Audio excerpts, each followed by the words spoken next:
The moment the king set his crown upon the rough-hewn wood of the servants' table, the great hall fell into a silence so deep it felt like the world had stopped breathing. He was Lord Alistair Valerius, master of the shadowed keep, a figure of ice and iron whose heart was rumored to have stopped beating centuries ago. She was Sable, a kitchen cook, a woman so accustomed to being invisible that she sometimes wondered if she was a ghost in her own life. He was supposed to be at the head of the dais, surrounded by dukes and barons, judging the fate of his domain. She was supposed to be in the back, polishing spoons, utterly forgotten. But what no one knew was that this quiet woman, with flour on her hands and sorrow in her eyes, had fed a part of him he thought was long dead. If you believe that even the most ancient darkness can be touched by a simple act of kindness, type "scene" below and let me tell you what happened next. To understand how she got there, you need to know about the bread. It started on a night of suffocating formality. The great hall of Blackwood Manor was a cavern of flickering candlelight and strained whispers. Sable, whose world was usually confined to the steamy, fragrant chaos of the kitchens, had been called up to help serve, a rare and unpleasant duty. She moved along the edges of the room, a ghost in a gray dress, her eyes fixed on the worn toes of her shoes. She hated these nights.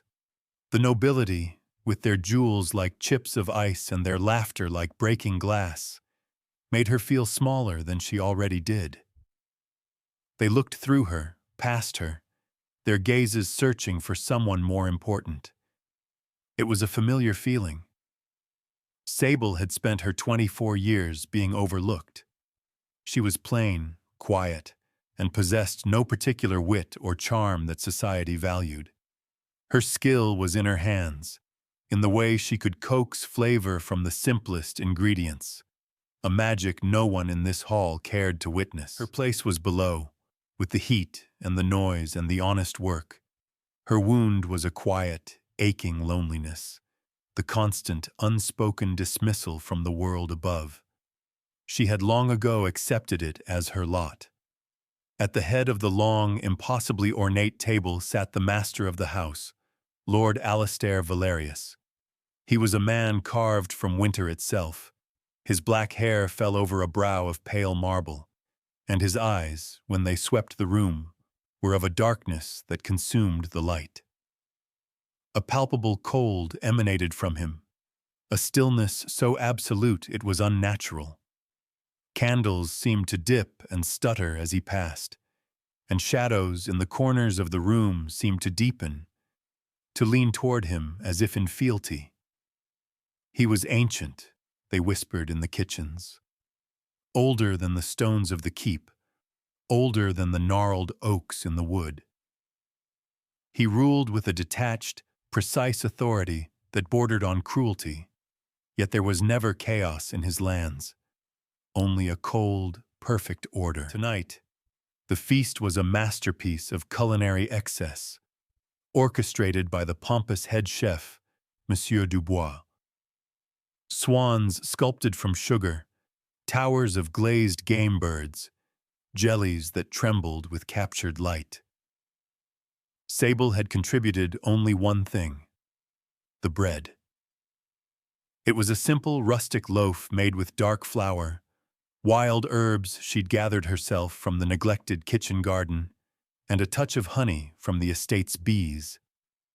Monsieur Dubois had scoffed, calling it peasant fare, but he was short on time and had allowed it, burying her humble offering amidst the silver baskets overflowing with delicate white rolls. Sable watched from the shadows as the meal progressed. Lord Valerius ate almost nothing. He moved a piece of venison around his plate with a silver fork, his expression unreadable, bored, ancient. Then, a footman offered him the bread basket. His long, pale fingers bypassed the fluffy white rolls, and for some reason Sable could not fathom, selected her dark, humble loaf. He lifted the slice. He did not eat it immediately. He held it, his head tilted slightly, as if listening to a sound only he could hear. The air around him grew colder. Sable shivered, though she was nowhere near him. He raised the bread to his lips and took a small, deliberate bite. And everything stopped. His inhuman stillness shattered. His eyes, which had been voids of black ice, widened. A flicker of something, shock, confusion, something achingly human, crossed his face. He stared at the bread in his hand as if it were a burning coal. The nobles nearest him fell silent, sensing the shift in their master. The shadows in the room writhed. Lord Valerius slowly took another bite. His eyes closed. For a single, impossible moment, a trace of color bloomed on his stark white cheeks, a faint flush of warmth, like the memory of a sunrise. He opened his eyes, and they were no longer just dark. They were a deep, consuming crimson, glowing with an inner fire that terrified Sable to her core. He set the bread down, his hand trembling almost imperceptibly. He looked up, his gaze sweeping past the lords and ladies, past the liveried footmen, past everyone of consequence. His eyes scanned the edges of the room, the places where the unimportant people stood. And then they found her. They locked onto Sable, standing frozen by a stone pillar. He saw her, not through her, not past her, but directly at her. It was the most terrifying and exhilarating moment of her life. In his gaze, she felt not like a servant, but like the only person in the entire world. He rose from his seat, a fluid, silent motion that drew every eye. The great hall held its breath. His voice, when it came, was not loud, but it cut through the silence like a shard of obsidian. It was a voice like smoke and old wine, a voice that held the weight of centuries. "Who?" he commanded, his crimson eyes never leaving hers. "Made this bread?" A collective gasp went through the room. Monsieur Dubois puffed out his chest, ready to claim the unexpected praise, but Lord Valerius silenced him with a flick of his wrist. He was still looking only at Sable. The head butler, Mr. Finch, scurried forward. "My lord, it was merely one of the kitchen staff. A trifle. Unimportant." "Her name," Lord Valerius said, the words impossibly soft, yet carrying the force of a command that could not be disobeyed. Sable felt 100 pairs of eyes turn to her, seeing her for the first time that night, for the first time in years. She wanted to shrink into the stone, to disappear entirely. Mr. Finch stammered, "Sable, my lord." "Sable," the lord repeated, the name a strange caress in the cold air. He raised a hand and crooked a single, elegant finger. "Come here." The world narrowed to the space between them. The polished floor seemed to stretch for miles. Her feet, heavy as lead, carried her forward, out of the shadows and into the unforgiving candlelight. She kept her eyes down, her heart hammering against her ribs like a trapped bird. She stopped a few feet from the dais, curtsying low. She could feel his cold presence washing over her, smelling of winter air and old stone and something else, something like dry, fallen leaves. "You will be moved to the west wing," he said, his voice a low murmur meant only for her. "A room will be prepared.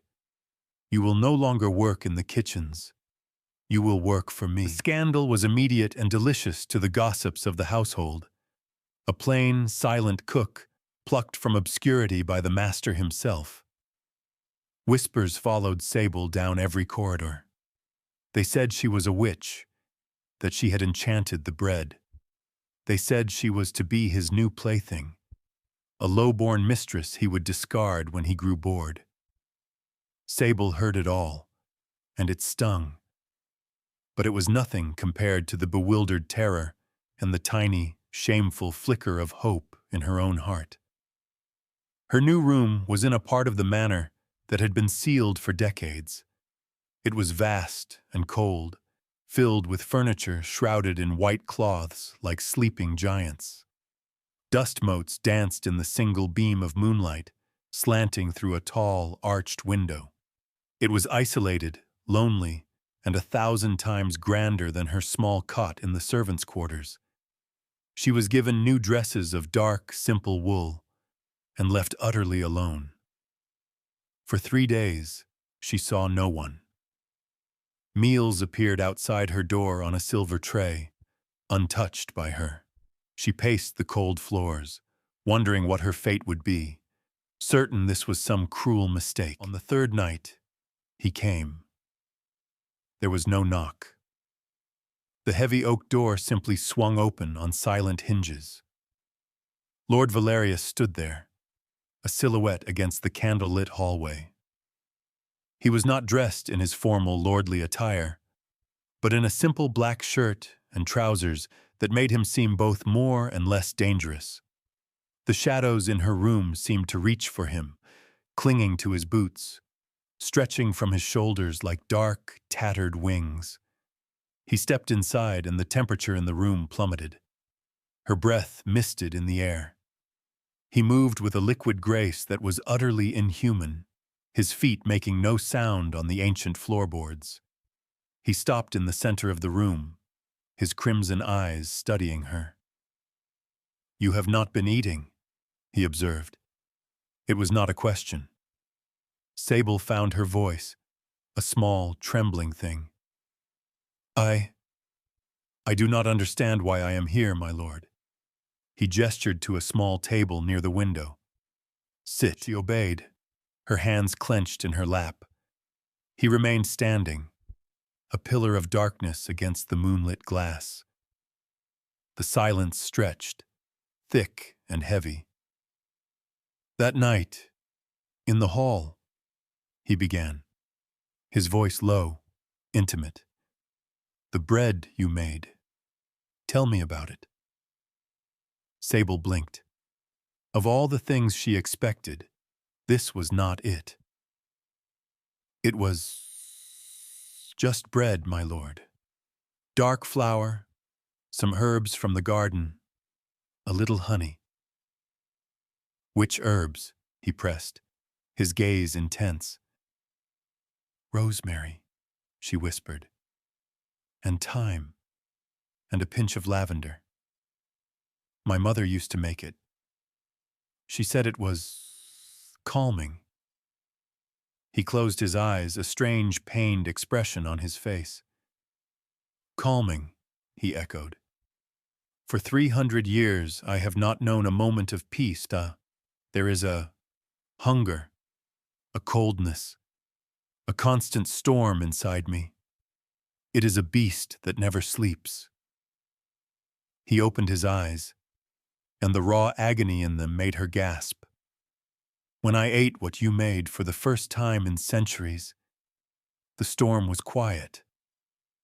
The beast slept." Sable stared at him, the whispers from the kitchen staff suddenly taking on a terrifying clarity. Ancient, a heart that did not beat, a cold that was not natural. She was in a room with something not human. "I do not understand," she said, her voice shaking. "You do not need to," he said, his voice softening. "You have a gift, Sable. It is not witchcraft. It is something quieter, something purer. The intention in your hands. The honesty of the ingredients you choose. It reaches a part of me I thought was lost to dust. It tastes of life. And it soothes the part of me that is death." He took a step closer, and she flinched, pressing herself back into the chair. He stopped immediately. "I am not going to harm you," he said, and the sincerity in his voice was disarming. I am asking for your help." This was the revelation. Not a desire for a mistress, not a whim. It was a need, a desperate, ancient need. "I want you to cook for me," he said. "Only for me. Simple things, honest things, whatever you see fit. In return, you will want for nothing. You will be safe here, protected. No one will ever look through you again." The last sentence struck her like a physical blow. He had seen it. He had seen her deepest hurt, the core of her loneliness, and named it. She looked at this creature of night, this lord of shadows who held power she could barely imagine, and she saw not a monster, but a being in profound, eternal pain. And in his strange, desperate request, he was offering her the one thing she had always craved: to be valued, to be seen. He had not asked for her affection or her loyalty. He had asked her to be a remedy, a living poultice for a wound 1,000 years old. He was a monster confessing his weakness, not a man offering his heart. Would you have stayed, knowing you were seen not as a woman, but as a cure? Tell me in the comments, and if you are not subscribed yet, join this family. Sable looked at Lord Valerius, at the crimson fire banked in his eyes, at the rigid control in his posture that spoke of a constant, internal war. And she felt not fear, but a surge of impossible compassion. "Yes," she said, her voice clear and steady. "I will stay." A flicker of relief, so profound it was almost wrenching, crossed his features. It was gone in an instant, replaced by his usual mask of cold authority, but she had seen it. And so began their strange arrangement. A private kitchen was prepared for her, connected to her rooms by a small, winding staircase. It was a simple, perfect space with a large hearth, a butcher's block of worn, pale wood, and windows that looked out over the manor's dark, sleeping gardens.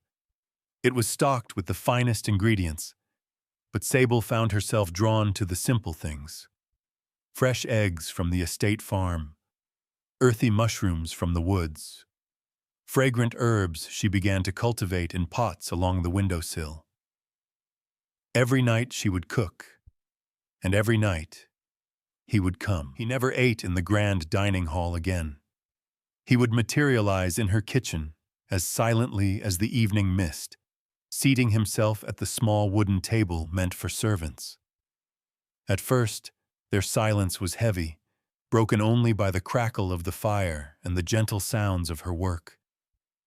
She would place a plate before him, a simple stew, a roasted chicken with herbs, a thick slice of her bread with fresh butter, and he would eat slowly, deliberately.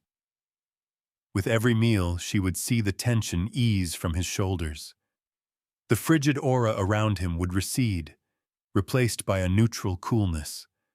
The crimson in his eyes would soften to a deep, thoughtful garnet. He was still not human, but in her small, warm kitchen, he seemed closer to it. They began to talk. It started with him asking about the food.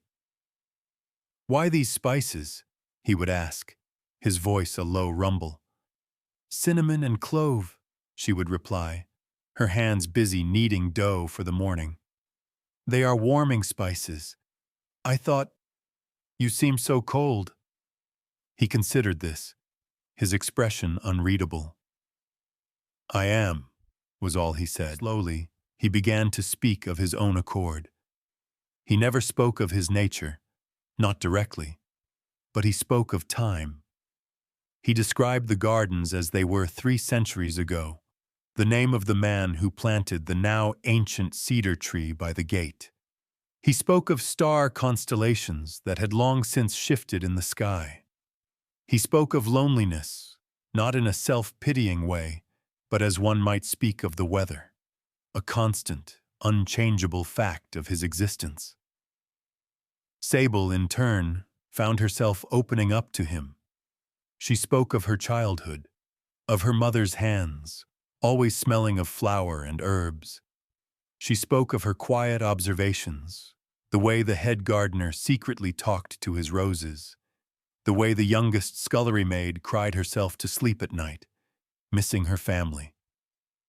He listened. He listened with an unnerving stillness, his gaze fixed on her, making her feel as if her simple words were the most profound things he had ever heard. No one had ever listened to Sable like that. One night, as a cold rain lashed against the windows, she was making a simple potato soup. She reached for a bowl on a high shelf, stretching on her toes. Her fingers brushed against the ceramic, but it was just out of reach. Suddenly, a cold hand covered hers, easily pushing the bowl into her grasp. He had moved from the table to stand directly behind her without a sound. She froze, her back pressed against his chest. It was like leaning against a statue of cold marble, yet there was a strange electric hum to his stillness. "Thank you, my lord," she whispered, her heart pounding. He did not move away. His hand was still over hers on the bowl. His other hand came to rest gently on her waist. It was not a possessive touch, but a steadying one. She could feel the chill of him seeping through the thin wool of her dress, a cold that should have been unpleasant, but somehow felt anchoring. "Alistair," he said, his voice a murmur against her hair. "My name is Alistair." She turned her head slightly, her cheek brushing against the cool, smooth fabric of his shirt. She could see the strong line of his jaw, the faint, dark stubble that seemed impossible on his ageless skin. "Sable," she breathed, though he already knew her name. He finally released her and stepped back, the space between them suddenly feeling vast and empty. But something had shifted. The formality had cracked. He was no longer just Lord Valerius, her master. He was Alistair, and she was no longer just his cook. She was Sable. The household staff watched the transformation with a mixture of fear and awe. The lord of the manor, once a remote and terrifying figure, was now seen on rare occasions walking the moonlit gardens, and the small gray shadow of the cook was always a few paces away. They saw the way his terrifying gaze would soften when it fell on her. They saw the way the shadows, which had always seemed so menacing, now seemed to pool protectively around her feet when she walked the drafty halls alone. Sable was no longer invisible. She was protected. She was seen. The whispers about her changed from scornful to fearful, then to grudging respect. She held a power over their master that no one could understand. But her quiet, newfound peace was not destined to last. The world outside Blackwood Manor had not forgotten its master. Visitors were a rarity, but when they came, they were always beings of immense power and influence. Lord Cassian was one such visitor. He arrived on a black horse on a starless night, a man who shared Alistair's inhuman grace but none of his restraint. Where Alistair was cold and still like a frozen lake, Cassian was a crackling fire, all sharp smiles and predatory energy. His eyes were the color of molten gold, and they missed nothing. He saw Sable immediately. Alistair had insisted she join them for a late meal in his private study, a place no servant had ever been permitted to enter. She served the simple meal she had prepared, her eyes downcast, keenly aware of Cassian's burning gaze following her every move. "Alistair, my old friend," Cassian purred, swirling a dark red liquid in his glass. "You have acquired a new pet, and a very plain one at that. I thought you had better taste." The temperature in the room dropped 20 degrees. Alistair's hand, resting on the arm of his chair, tightened until the carved wood groaned in protest. The shadows in the corners of the room deepened, coiling like serpents. "She is not a pet." Alistair's voice was dangerously quiet. "She is under my protection." Cassian laughed, a sharp, unpleasant sound. "Protection? From what? A harsh word? A bit of kitchen drudgery? Or are you protecting her from yourself? I can smell her from here. So, alive. It must be a terrible temptation, having such a sweet-smelling flower growing in your own frozen garden." Sable felt a chill of pure terror. She understood now. Cassian was like Alistair, another creature of the night. But where Alistair fought his nature, Cassian reveled in it. "Leave her out of this, Cassian," Alistair warned, his eyes now glowing with a faint crimson light. "Oh, but she's the most interesting thing about you these days," Cassian replied, his golden eyes flicking to Sable. "You've grown soft, old friend. This domesticity, it's weakening you. What is so special about this little brown mouse?" Before Alistair could respond, Sable spoke, her voice small but clear.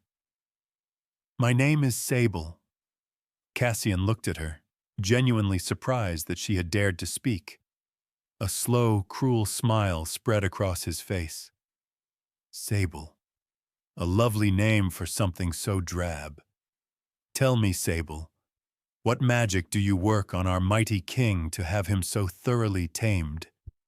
She met his gaze, her fear warring with a strange, protective instinct for the man, the being he was mocking. "I cook for him," she said simply. Cassian's laughter filled the study.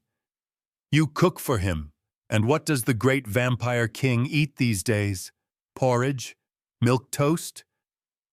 The phrase vampire king hung in the air, a confirmation of every dark fear and whispered rumor. Sable felt her blood run cold, but she did not look away from Cassian. Alistair rose from his chair in a single fluid movement. He was across the room in the space of a heartbeat, a blur of black motion. He grabbed Cassian by the front of his fine velvet coat, lifting him effortlessly from his feet. "You will not speak to her again!" Alistair snarled, his face a mask of cold fury. His eyes were blazing crimson, and his voice was no longer human, but a low, guttural growl. "You will not look at her. You will not think her name. You are a guest in my house, but that courtesy has its limits, and you are standing at the very edge of them." Cassian, held aloft, merely grinned, his fangs glinting in the firelight. "There it is, the fire I remember. All for a little cook. She is more important than I thought. A weakness, Alistair. A fatal one." Alistair threw him across the room. Cassian landed as lightly as a cat, smoothing his coat without a hint of fear. "I will be here for a week," he said conversationally. "Let's see how strong your protection really is." He bowed mockingly to Sable and then strode from the room, leaving a suffocating silence in his wake. Sable was trembling, her hands clasped tightly together. Alistair turned to her, the fury in his eyes softening to deep concern. He crossed to her, his movements slow, deliberate, as if not to frighten her. "He will not harm you," Alistair vowed, his voice regaining its composure. "I will not allow it." "I am not afraid for myself," Sable whispered, surprising herself. "I am afraid for you. He said I make you weak." Alistair reached out, his cold fingers gently brushing her cheek. It was the first time he had touched her skin. The contact was a shock, a jolt of ice and electricity. "No, Sable," he said, his voice impossibly soft. "You do not make me weak. You make me feel." After centuries of numbness, that is a terrifying thing. He mistakes it for weakness. It is not. It is strength. But Cassian was determined to prove him wrong. For the next few days, he was a menacing presence in the manor. He would appear in corridors as Sable walked, his golden eyes mocking her. He would make veiled threats, his words dripping with venom. One afternoon, Sable was in the walled kitchen garden, tending to her herbs. The autumn air was crisp, and the sun was a pale wafer in the sky. She felt a presence behind her, and turned to see Cassian leaning against the stone wall, an apple in his hand. "Tending your little patch of dirt," he said with a smirk. "So wholesome. Does he watch you do this? Does the great lord find it quaint?" Sable ignored him, turning back to her rosemary bush. "He thinks he can hide you away," Cassian continued, his voice dropping lower. "He thinks he can keep you safe. But a cage, no matter how gilded, is still a cage, and a mouse is still a mouse, easy to crush." He took a bite of the apple with a sickening crunch. Sable straightened up, her hands covered in soil.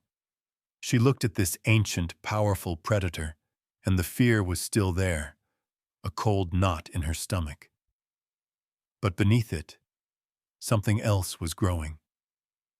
A quiet resolve. Alistair had given her more than safety. He had given her a sense of her own worth. She would not let this bully diminish it. She walked over to the small bench where her basket sat. From it she took a small loaf of bread she had baked that morning, still slightly warm. She walked back to Cassian and held it out to him. "You must be hungry," she said, her voice even. "You seem so empty." Cassian stared at the offered bread, as if she had handed him a snake.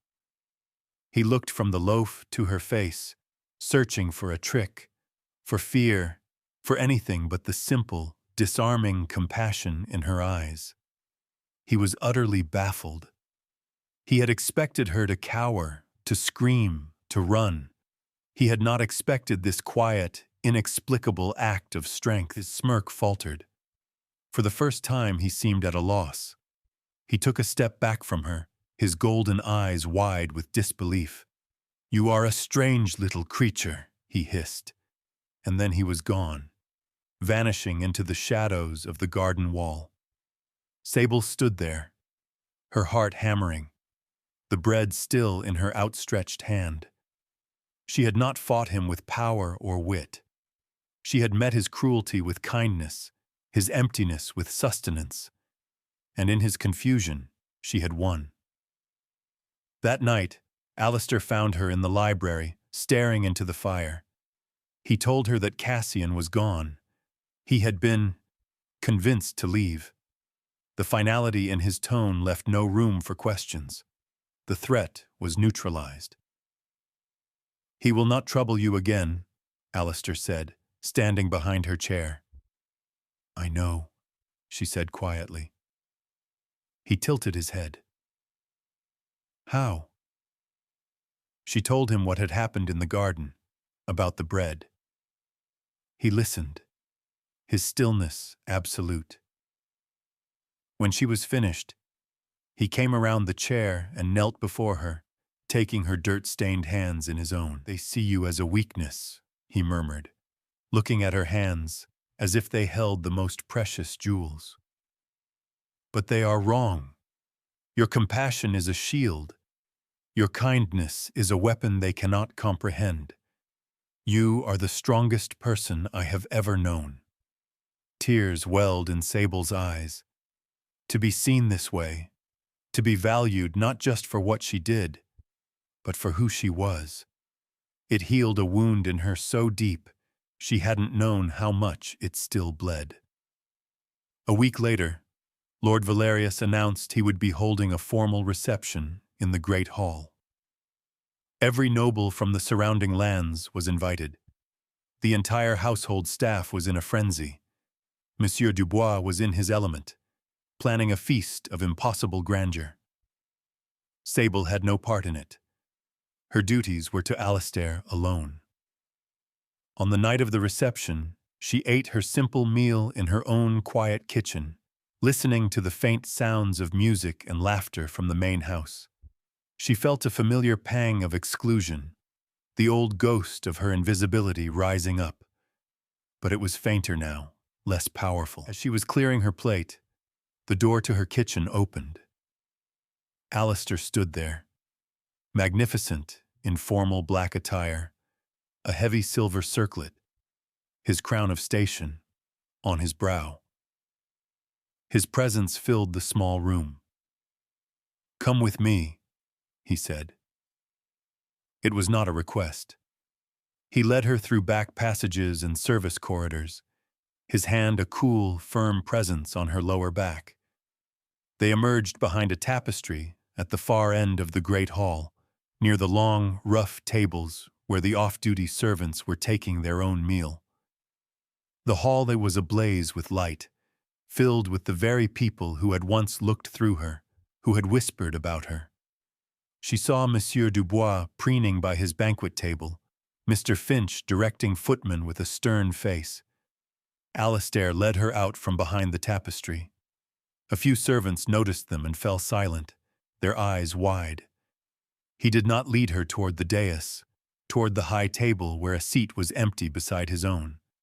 Instead, he walked directly to the servants' table. He stopped at the head of the plain, scarred wooden bench.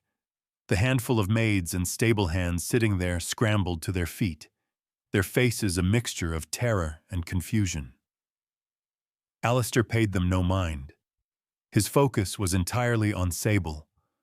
With a slow, deliberate movement that captured the attention of the entire hall, he reached up and removed the silver crown from his head. The music faltered. Conversations died. A wave of silence rolled through the vast chamber. The moment the king set his crown upon the rough-hewn wood of the servants' table, the great hall fell into a silence so deep it felt like the world had stopped breathing. The silver circlet gleamed amidst the pewter plates and simple earthenware mugs, a thing of impossible value in a place of none. Alistair turned to Sable. In front of the dukes and the barons, the gossiping ladies, the sneering chef, and the servants who had dismissed her, he took her hand. His touch was cool, but his gaze was warm, a gentle fire in the crimson depths of his eyes. "The world has tried to tell you your place," he said, his voice soft, but carrying to every corner of the silent hall. "It has tried to make you small. It has tried to make you invisible." He raised her hand to his lips, his cold lips pressing against her knuckles in an act of profound reverence. "Your place, Chassin," he said, his eyes never leaving hers, "is with me. Not as a cook, not as a servant, as my companion, as my equal." He paused, his voice dropping to a near whisper, a vow meant only for her, yet heard by all. "As the keeper of what little soul I have left." He gestured to the empty space on the bench beside him. "Sable, will you stay?" It was the same question he had asked her in the cold, dusty room of the West Wing. But then, it had been a plea for help.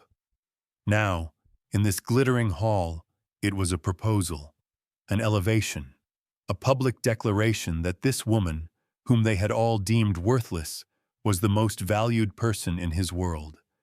Her old wound, the ache of being overlooked, was not just healed, it was annihilated, burned away in the heat of his public devotion. Tears streamed down Sable's face, but she was smiling. "Yes," she whispered. "Alistair, yes." He smiled back, a true, breathtaking smile that transformed his harsh, ageless face into something beautiful. He sat on the rough servant's bench, pulling her down gently beside him. He did not put his crown back on. He left it on the table, a silent testament to a new order.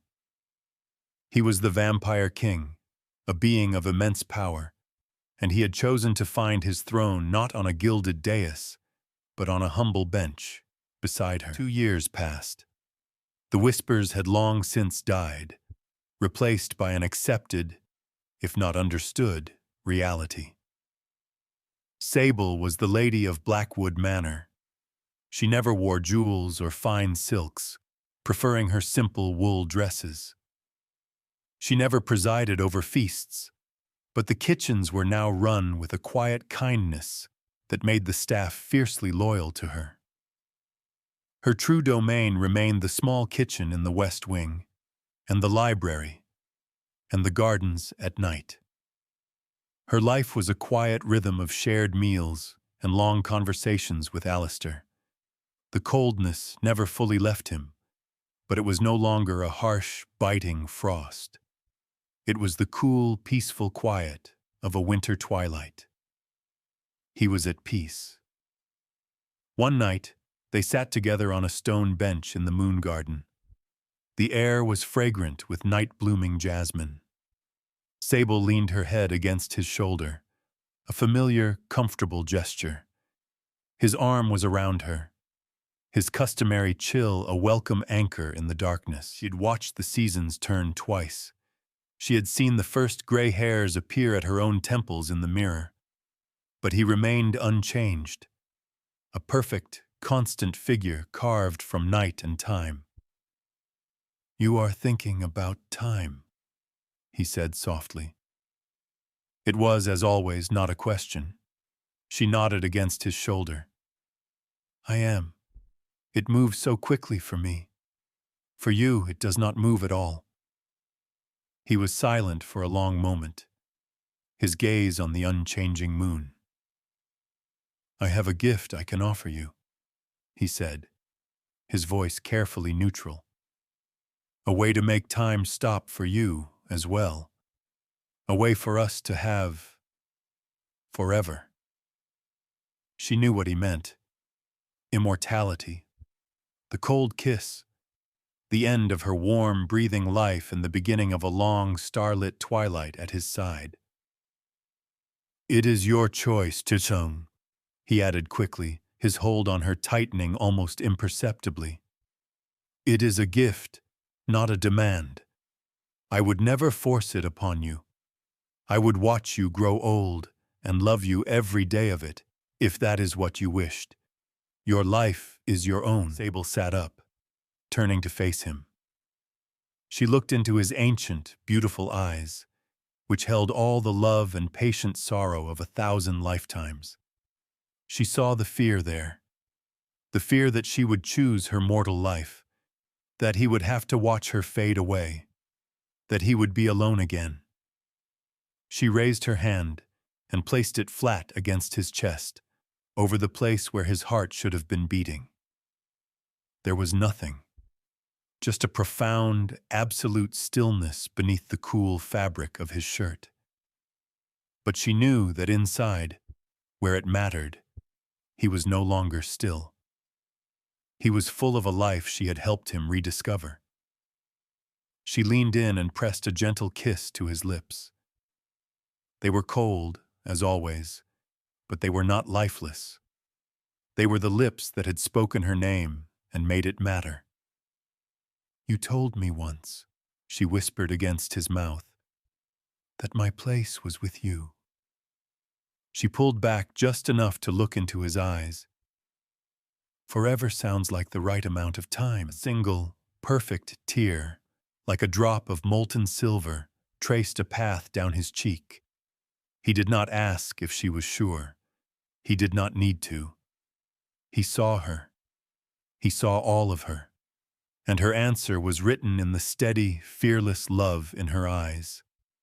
For more stories where quiet compassion conquers centuries of cold, and where the courage to be oneself becomes the key to unlocking an immortal heart, subscribe to Herb Files. So tell me, would you have stayed? Comment where you are listening from tonight. I stay up until my eyes burn to bring you these stories. If this one touched you, do not break my heart. Subscribe and I will see you in the next one.